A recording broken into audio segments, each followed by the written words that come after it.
نبينا محمد وعلى آله وصحبه وأهل طاعته أجمعين. أما بعد، رب اشرح لي صدري ويسر لي أمري واحلل عقدة من لساني يفقهوا قولي. أعوذ بالله السميع العليم من الشيطان الرجيم من همزه ونفخه ونفسه. يا أيها الذين آمنوا اتقوا الله وقولوا قولا سديدا يصلح لكم أعمالكم ويغفر لكم ذنوبكم ومن يطع الله ورسوله فقد فاز فوزا عظيما.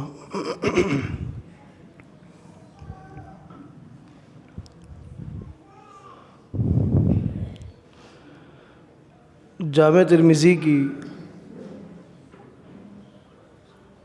بڑی مشہور حدیث ہے. عقبہ بن عامر رضی اللہ عنہ حدیث کے راوی ہیں. فرماتے ہیں کہ رسول اکرم صلی اللہ علیہ وسلم سے ایک مرتبہ سوال کیا گیا کہ من نجات یا رسول اللہ صلی اللہ علیہ وسلم، اللہ کے حبیب صلی اللہ علیہ وسلم نجات کس چیز میں ہے؟ قیامت کے دن نجات کیسے ممکن ہے؟ صحابہ کرام رضوان اللہ علیہم اجمعین کی سوچ بڑی مبارک سوچ تھی. اگر آپ صحابہ کرام کے خالی وہ سوالات پڑھ لیں جو نبی علیہ الصلوۃ والسلام سے وہ کیا کرتے تھے، ان کے مزاج کا، ان کی سوچ کا، ان کی فکر کا، ان کے ہدف کا ہمیں اندازہ ہو جاتا ہے. ہمیشہ سوال ہوتا قیامت کے بارے، جنت کے بارے، جنت کے حصول کے بارے، قیامت کے دن نجات کے بارے. کبھی کوئی ساتھی سوال کرتا دلنی علی عمل یقربنی من الجنت ویباعدنی من النار، ایسا عمل بتلا دیجئے جو جنت کے قریب کر دے اور جہنم سے دور کر دے. یہ سوالات ہیں. صحابہ کرام کی فکر ہر وقت ہمیشہ والی زندگی کی طرف ہوتی تھی، اس لیے کہ دنیا کی زندگی تو گزر جانی ہے، سکھی حالت میں، دکھی حالت میں. آخر موت ہے، اینڈ انسان کا موت ہے، لیکن اس کے بعد جو زندگی شروع ہونی ہے وہ کبھی ختم نہیں ہونی. اس لیے صحابہ کرام کی فکر ہوتی تھی اس زندگی کے بارے.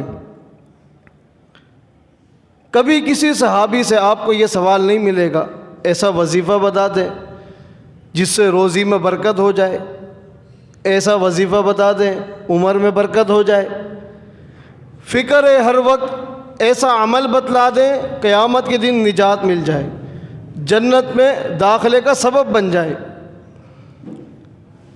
یہاں بھی یہی سوال ہے، من نجات یا رسول اللہ صلی اللہ علیہ وسلم، نجات کس چیز میں ہے؟ قیامت کے دن چھٹکارا، آسانی والا معاملہ کیسے ممکن ہے؟ قربان جائیں، نبی علیہ الصلوۃ والسلام نے صرف 3 کام بتائیں. اب چونکہ آپ کے علم ہے کہ درس، اور میں یہ حسن ظن رکھتا ہوں کہ جب بھی یہاں دروس ہوتے ہوں گے مختصر ہی ہوتے ہیں، تو مختصر سے وقت میں وہ 3 چیزیں تو ذکر نہیں ہو سکتی. البتہ ان میں سے ایک چیز جو سب سے پہلی چیز نبی علیہ الصلوۃ والسلام نے ارشاد فرمائی تھی، اس کو ہم آج کا موضوع اور عنوان بنا کر چند منٹ انشاءاللہ سنیں گے اور سنائیں گے. اللہ تعالی ہم کو عمل کی بھی توفیق عطا فرمائے. نبی علیہ الصلوۃ والسلام نے فرمایا کہ امسک علیک لسانک، قیامت کے دن نجات چاہتے ہو اپنی زبان پر کنٹرول کر لو. دیکھیں کتنی بلیغ گفتگو ہے. جو نبی علیہ الصلوۃ والسلام کے خواص ہیں جو سابقہ کسی نبی کو نہیں ملے، ان میں سے یہ بھی تھا اعطیت جوامع الکلم، مجھے ایسی گفتگو کرنے کا اللہ تعالیٰ نے انداز دے کر بھیجا ہے کہ میں چھوٹی سی بات میں، چھوٹے سے جملے میں پوری بات سمجھا دیتا ہوں، ایک ہی جملے میں جنت کا راستہ بتلا دیتا ہوں۔ امسک علیک لسانک، اگر آج کے معاشرے میں اللہ کی قسم ایک مسلمان، ایک مومن، ایک کلمہ گو صرف اس نصیحت پر عمل کر لے کہ امسک علیک لسانک، نجات کے لیے یہی عمل کافی ہوگا انشاءاللہ۔ اپنی زبان پر کنٹرول کر لیں۔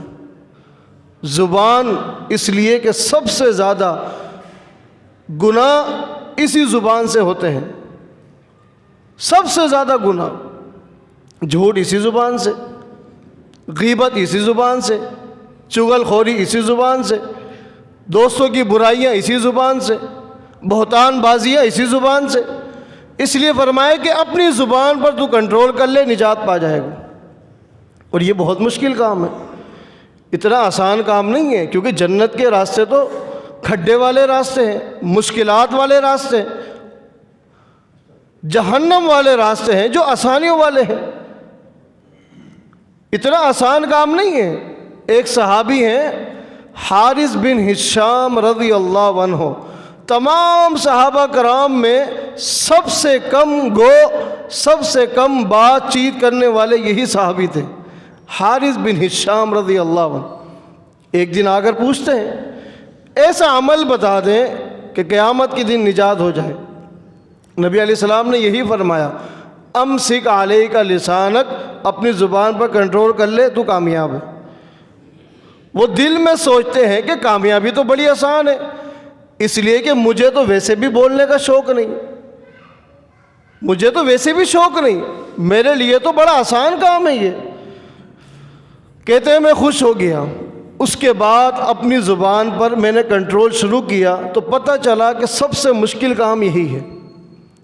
یہ تو وہ صحابی ہیں جو سب سے کم گو ہیں، جن کو بولنے کا شوق ہی نہیں ہے۔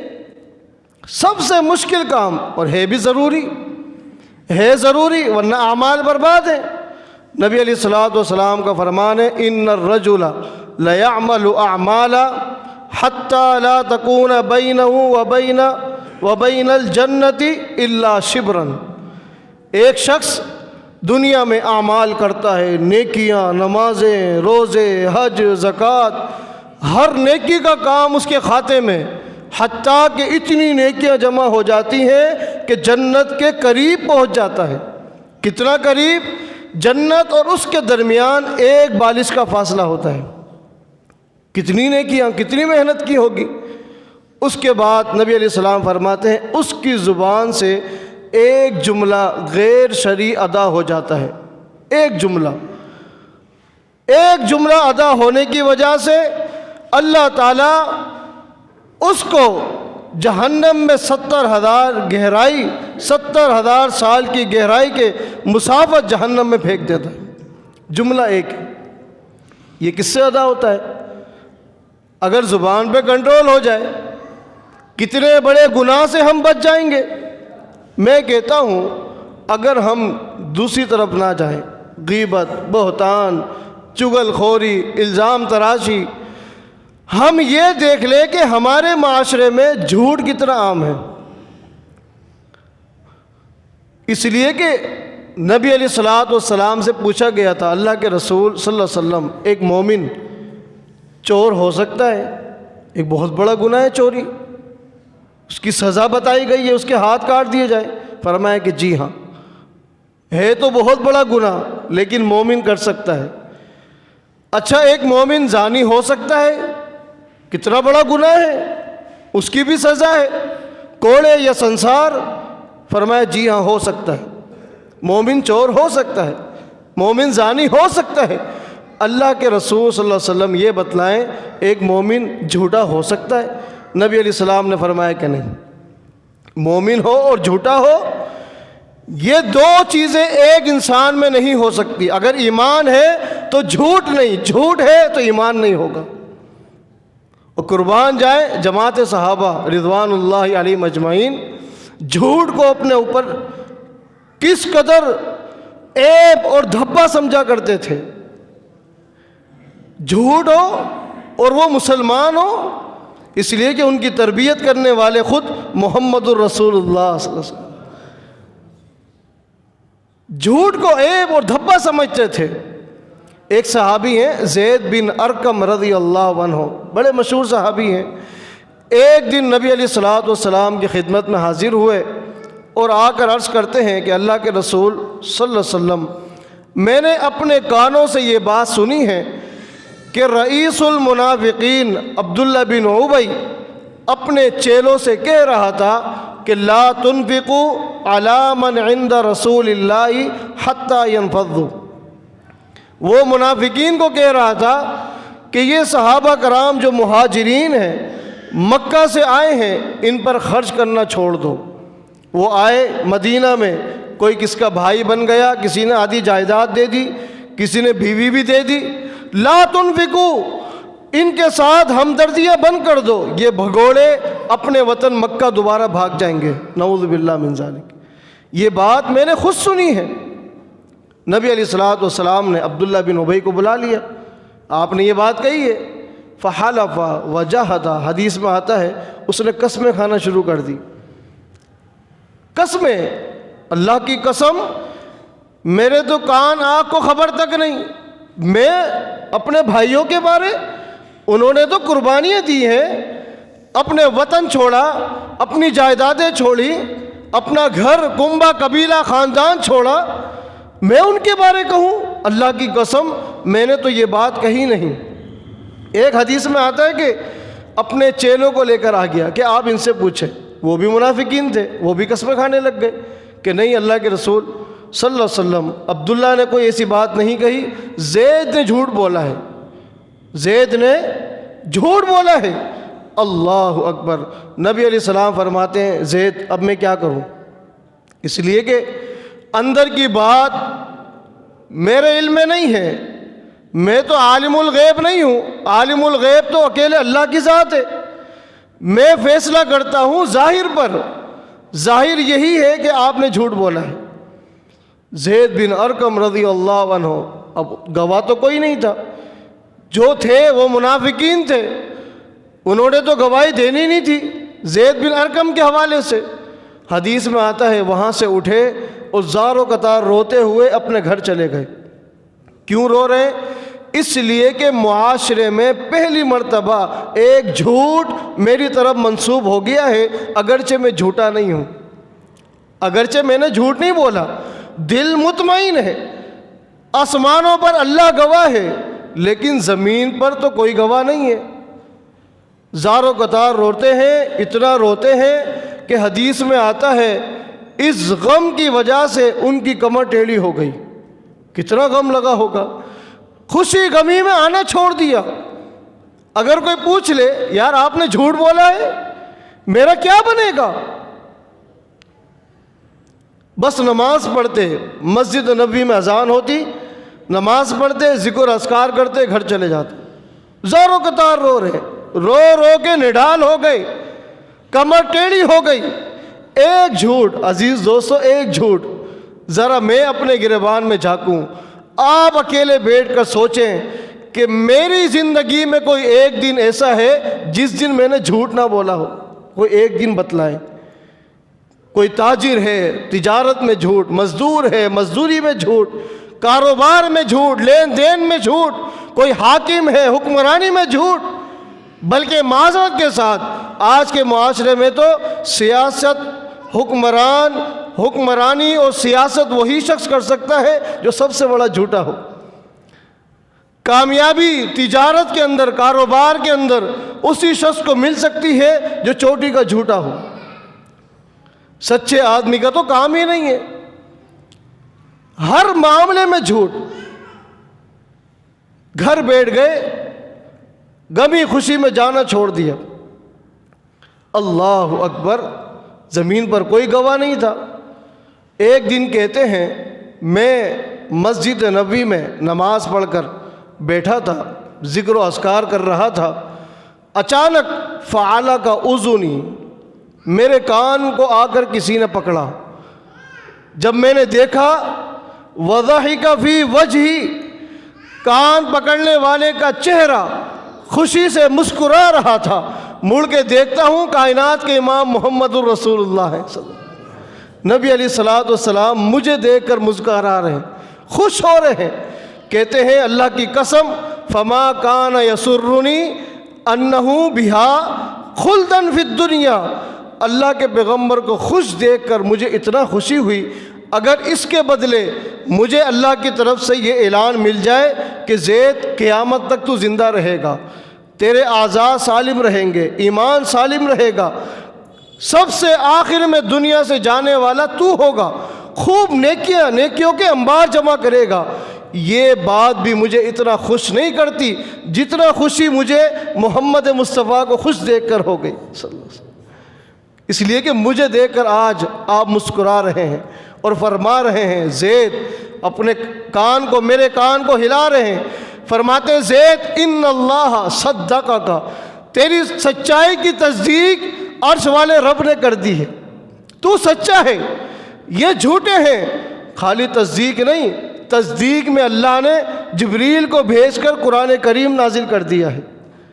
اللہ فرماتا ہے ہم الذین یقولون لا تنفقوا علی من عند رسول اللہ حتی ینفضوا، یقینی بات ہے اللہ فرماتا ہے یہی لوگ تھے، ان خبیثوں نے یہ بات کہی تھی کہ مہاجرین پر خرچ کرنا چھوڑ دو، لا تنفقوا، یہی جھوٹے ہیں، میرا زید بن ارقم سچا ہے۔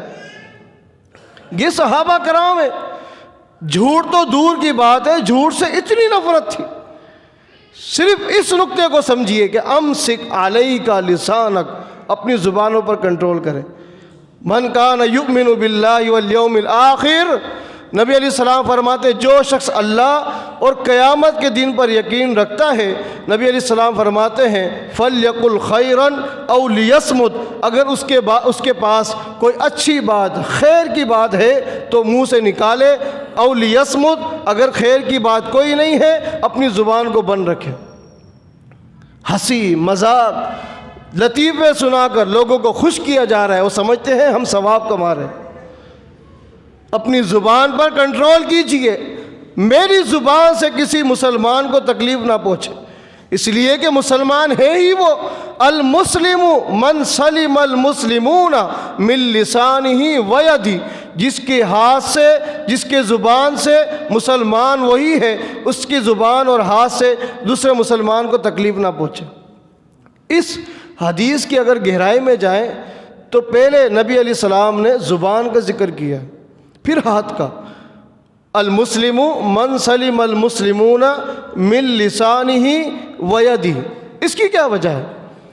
پہلے ہاتھ سے اور ہاتھ کا ہونا تھا، ہاتھ کی چوٹ زیادہ تیز ہوتی ہے، پہلے زبان کا ذکر کیوں ہے؟ اس لیے کہ بات زبان سے شروع ہوتی ہے، جڑ زبان ہوتی ہے، فتنے کی جڑ زبان ہے، زبان کی وجہ سے ہاتھا پائی تک کہانی پہنچتی ہے۔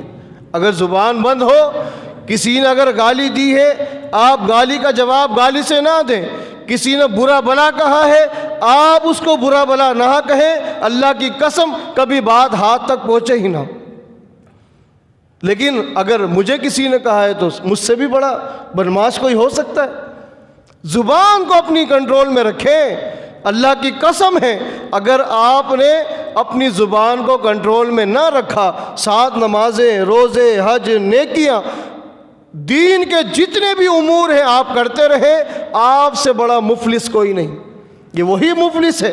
نبی علیہ السلام نے پوچھا تھا، آخری حدیث سنیے، من المفلس، ساتھیو جانتے ہو مفلس کس کو کہتے ہیں؟ صحابہ کرام نے یہی سمجھا جو ہم سمجھتے ہیں، جس کے پاس مال و دولت ٹکے نہ ہو، کاروبار کا پتہ نہ ہو، تنگلا ہو بیچارہ، وہی مفلس ہے۔ نبی علیہ السلام نے فرمایا کہ نہیں، مفلس اس کو کہتے ہیں کہ قیامت کے دن ایک شخص نیکیاں لے کر آئے گا، نیکیاں اتنی ہوگی اللہ تعالیٰ جنت کا پروانہ بھی پکڑا دے گا۔ اچانک کیا ہوگا؟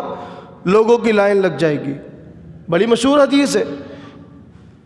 اللہ باوجود جاننے کے فرشتوں سے پوچھے گا یہ کیوں شور کرتے ہیں، یہ رش کس چیز کا ہے؟ فرشتے بتائیں گے اللہ یہ مظلوم ہے، ان کا مقدمہ ہے اس جنتی کے حوالے سے۔ وہ کیا ہے؟ کہیں گے اللہ دنیا میں اس نے ہمیں گالی دی تھی، برا بلا کہا تھا، غیبت کی تھی، چغل خوری کی تھی، میرے حوالے سے یہ کہا تھا، مجھے مارا بھی تھا۔ اللہ اکبر۔ اب جو شخص جنت میں جا رہا تھا اپنی نیکیوں کی وجہ سے، اب اللہ تعالیٰ کہے گا اس کی نیکیاں اٹھاؤ اور ان لوگوں میں تقسیم کر دو۔ نیکیاں تقسیم ہو رہی ہیں، نیکیاں حتیٰ کہ ختم ہو گئی۔ اب کیا کریں؟ اللہ فرمائے گا جو ان لوگوں کے گناہ ہیں اس کے کندھے پہ ڈالو، ثم تری فی النار، اس کو اٹھاؤ اور جہنم میں ڈال دو۔ کچھ لمحے پہلے یہ شخص خوش نصیب تھا، جنتی تھا، تھوڑی دیر میں اپنی زبان کی وجہ سے دنیا کا سب سے بڑا بد نصیب بن جاتا ہے۔ کیوں؟ امسک علیک لسان۔ عزیز دوستو، عہد کریں اپنی زبانوں پر کنٹرول کریں گے۔ اگر آپ کو کوئی گالی دے، گالی کا جواب گالی سے نہ دیں۔ آپ کو اگر برا بلا کہے، آپ اس کو برا بلا نہ کہیں، اس لیے کہ اگر آپ بھی اپنی زبان کو گندا کریں گے، ہم میں اور ان میں فرق کیا رہ جائے گا؟ اگر آپ کے بارے کوئی غیبت کرتا ہے، آپ بلکہ اس کو برا بلا کہنے کے بجائے اس کو تحائف دیں کہ جی آپ نے میرے کھاتے سے گناہ کم کیے ہیں، یہ لے تحفہ میری طرف سے۔ اللہ کی قسم اس طرح کرتے رہیں، اینڈ جب ہوگا انشاءاللہ اللہ تعالیٰ بغیر حساب کتاب کے جنت میں داخل کر دے گا، اور اسی طرح کامیابی ہے۔ اللہ تعالیٰ ہم سب کو جو کچھ سنا ہے کما حق عمل کی بھی توفیق عطا فرمائے۔ اللہ تعالیٰ ہر قسم کے شر سے، فتنوں سے، گناہوں سے، صغیرہ ہو یا کبیرہ ہو، اللہ تعالیٰ ہم سب کو محفوظ فرمائے۔ اقول قولی ھذا استغفر اللہ لی ولکم وآخر دعوانا الحمد للہ رب العالمین۔